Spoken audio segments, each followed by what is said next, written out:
A coalition for field workers is asking for a small increase to help get their workers out of deplorable conditions. But one local retail giant says the labor dispute is not their problem. SNN Local News 6 reporter John Andrews shows us why tomato pickers are stirring up some noise. More than 100 protesters lined the sidewalk along US 41 in front of Publix. Most of the protesters are fruit pickers from the Coalition of Immokalee Workers. The coalition is picketing to get better pay and safe working conditions for farm workers. The current conditions are sub-poverty wages, lack of rights, lack of voice at the workplace, and in the worst cases, there's actually slavery that takes place in the fields.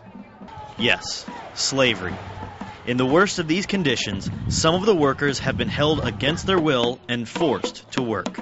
We've seen since 1997 until today 7 cases of slavery where workers have been forced to work against their will.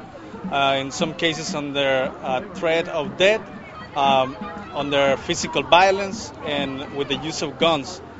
The picketers are protesting at Publix for the chain's choice not to sign up and pay an extra 1.5 cents per pound to tomato growers.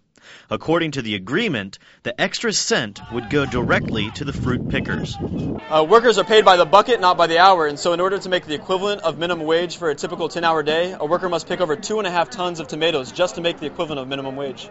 Publix says the labor dispute is between the growers and the workers, so they're staying out of it.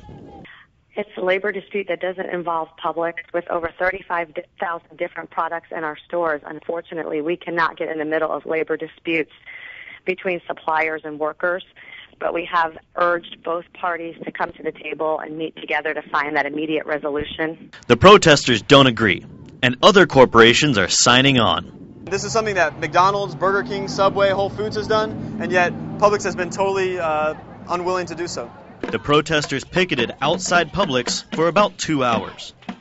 In Sarasota, John Andrews, SNN Local News 6.